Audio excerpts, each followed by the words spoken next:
আসসালামু আলাইকুম বন্ধুরা, সবাই কেমন আছেন? আশা করি সবাই ভালো আছেন। আজকে আমি আরেকটি রেসিপি নিয়ে চলে আসলাম। আজকে আমি খুব সহজভাবে আর নতুন একটা রেসিপি নিয়ে চলে এসেছি। আজকে আমি তৈরি করে দেখাবো একটি মাত্র ডিমের সাথে 1 কাপ চাউলের গুঁড়া মিশিয়ে কিভাবে মজাদার মুচমুচে একটি নাস্তা তৈরি করা যায়, সেই রেসিপিটি শেয়ার করে দেখাবো। তো চলুন কথা না বাড়িয়ে আমি মূল ভিডিওতে চলে যাচ্ছি। তার আগে বলছি, ভিডিওটি দেখার শুরুতে একটা লাইক দিয়ে সম্পূর্ণ ভিডিওটি দেখার চেষ্টা করবেন।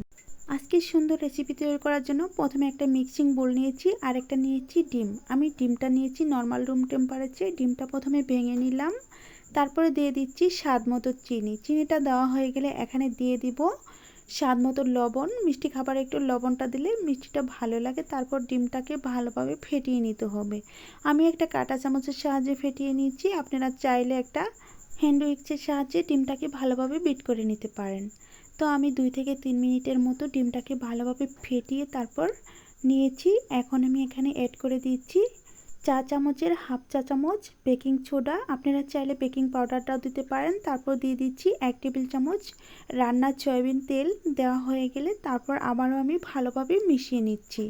অবশ্যই এই কাজগুলা ভালোভাবে করে নিতে হবে, এতে করে নাস্তাগুলো খুবই মুচমুচে হবে। তো আমার মেশানো হয়ে গেছে। এখন আমি অ্যাড করে দিব মেজারমেন্ট কাপ দিয়ে 1 কাপ চাউলের গুঁড়া। এটা হচ্ছে আতপ চাউলের গুঁড়া। তারপর দিয়ে দিচ্ছি হাফ কাপ ময়দা আর তার সাথে দিয়ে দিচ্ছি 1/4 কাপ সুজি। আপনারা চাইলে সুজিটা বাদ দিয়ে দিতে পারেন, আমার হাতের কাছে ছিল তার জন্য আমি দিয়ে দিচ্ছি। এখন আমি সবগুলো উপকরণ ডিমের মিশ্রণের সাথে ভালোভাবে মিশিয়ে নেব। মিশিয়ে সুন্দর একটা ডো তৈরি করে নেব। অবশ্যই ডোটাকে লুজ করা যাবে না, একদম শক্ত টাইট একটা ডো হবে। আমি যেভাবে তৈরি করে নিচ্ছি ঠিক সেইভাবে আপনারা তৈরি করে নেওয়ার চেষ্টা করবেন। তো আমি মিশিয়ে মিশিয়ে এরকম একটা ডো তৈরি করে নিয়েছি আর ডোটা এরকম হবে। তো আমার ডোটা তৈরি করা হয়ে গেছে। এখন আমি হাতে একটু তেল লাগিয়ে আমি নাস্তার শেপগুলো দিয়ে দিব। তার আগে একটু মিল করে নিচ্ছি। এখন আমি হাতটা ক্লিন করে একটু তেল লাগিয়ে নিচ্ছি। এখন আমি এখান থেকে অল্প অল্প করে ডো নিয়ে তারপর আমি নাস্তার শেপগুলো দিয়ে দিব। দেখেন একদমই ছোট ছোট করে একটু করে ময়দা ডো নিয়ে তারপর আমি গোলাকার বল শেপ করে নিচ্ছি। তারপর আমি এটাকে হালকা হাতে একটু চ্যাপ্টা করে দিব। ঠিক এইভাবে আমি প্রতিটা নাস্তায় তৈরি করে নিব। আমি একটা নাস্তা তৈরি করে নিচ্ছি আপনাদের বোঝার সুবিধার্থে। আমি আরও একটি নাস্তা তৈরি করে দেখাচ্ছি আমার সবগুলো নাস্তা কিভাবে তৈরি করে নিচ্ছি। অবশ্যই এই নাস্তাগুলো ছোট ছোট আকারে করে নেবেন, এতে করে নাস্তাগুলো ভেতরে সিদ্ধ হবে ভালো আর খেতে মুচমুচে হবে।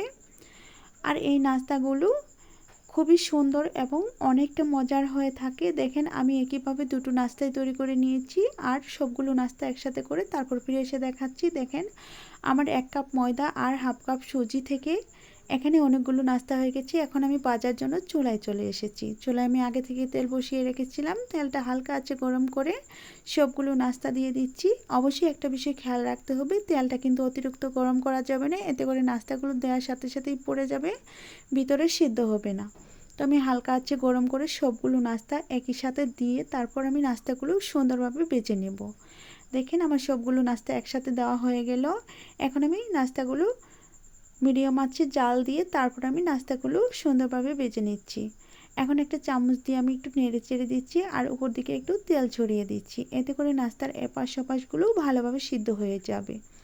আর নাস্তাগুলো অবশ্যই একটা বিষয় খেয়াল রাখতে হবে, নিচ থেকে যেন পুড়ে না যায়, তার জন্য একটু হালকা গড়িয়ে গড়িয়ে দিবেন, এতে করে নাস্তাগুলো চতুর্দিকে সমানভাবে সিদ্ধ হয়ে যাবে।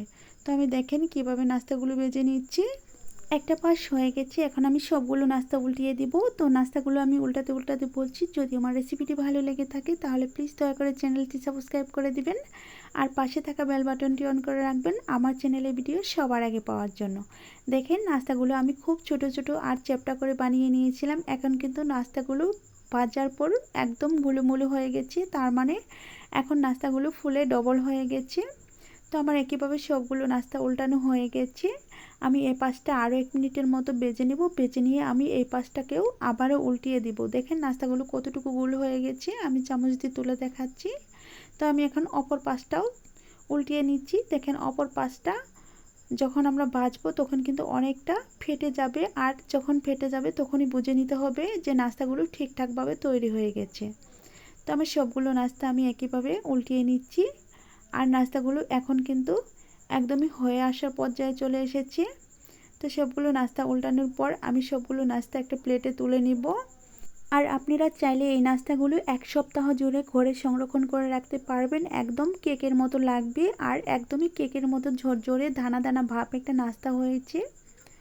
তো চাউলের গুঁড়া দিয়ে যদি কেকের মতো ডাই কেকের মতো আমরা নাস্তা তৈরি করে ঘরে রেখে 1 সপ্তাহ জুড়ে খেতে পারি, তাহলে অবশ্যই আমরা তৈরি করে নিব। তৈরি করে একবার হলেও ট্রাই করে দেখব নাস্তাগুলো কেমন হয়েছিল। তো আমার নাস্তার ওপাশটা ভাজা হয়ে গেছে, আমি আবারও একটু উল্টিয়ে এই পাশটা করে নিচ্ছি।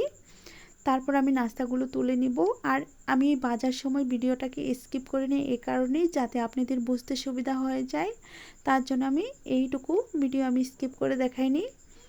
তো দেখেন আমি একইভাবে সবগুলো নাস্তা আবারও উল্টিয়ে নিচ্ছি। উল্টিয়ে নেওয়া হয়ে গেলে এবার আমি নাস্তাগুলো তুলে নিব। তো অনেকটা সুন্দর লাগছে, দেখেই বুঝতে পারছেন নাস্তাগুলো এপাশ ওপাশ খুব সুন্দরভাবে সিদ্ধ হয়ে গেছে। আমি এই নাস্তাগুলো ভাজার সময় আমি আরেকটা কথা বলে দিচ্ছি, আমরা যেহেতু নাস্তাগুলোতে কাঁচা ডিম ইউজ করেছি, আপনারা চাইলে এখানে একটু এলাচ গুঁড়ো দিয়ে দিতে পারেন ডিমের গন্ধ চলে যাওয়ার জন্য। অবশ্যই নাস্তাগুলো যেহেতু ডাই হয়ে গেছে, এখানে ডিমের কোনো গন্ধ করবে না। তার জন্য আমি তাও বলে দিচ্ছি, যারা সহ্য করতে পারেন না ডিমের গন্ধ তারা এলাচ গুঁড়ো দিয়ে দিতে পারেন। তো আমার নাস্তাগুলো ভাজা হয়ে গেছে, এখন আমি তুলে নিচ্ছি একে একে সবগুলো নাস্তা। আর সবগুলো নাস্তা দেখেই বুঝতে পারছেন এত ছোটো ছোটো নাস্তাগুলো এখন কতটা বড় বড় হয়ে গেছে ভাজার পর। সবগুলো নাস্তা একসাথে তুলে আমি সার্ভ করে দেখাচ্ছি সবগুলো নাস্তা ভাজার পর কতগুলো নাস্তা হয়েছে। একটা প্লেট ভরে গেছে নাস্তাগুলো দিয়ে। এখন আমি একটা নাস্তা ভেঙে দেখাবো নাস্তাটা কতটা নরম হয়েছে আর কত মুচমুচে হয়েছে। আপনারা না দেখলে বুঝতে পারবেন না আজকের নাস্তা রেসিপি। চাউলের গুঁড়া দিয়ে এত সুন্দর নাস্তা আপনারা একবার ট্রাই করে দেখতে পারেন। আমি নাস্তাগুলো ভাঙতে ভাঙতে আবারও বলছি, যদি আমার রেসিপিটি ভালো লেগে থাকে প্লিজ দয়া করে চ্যানেলটি সাবস্ক্রাইব করে দিয়ে পাশে থাকা বেল বাটনটি অন করে রাখবেন আমার চ্যানেলের ভিডিও সবার আগে পাওয়ার জন্য। আজ এই পর্যন্তই, ভালো থাকবেন, সুস্থ থাকবেন এই কামনা করে বিদায় নিচ্ছি। খোদা হাফেজ।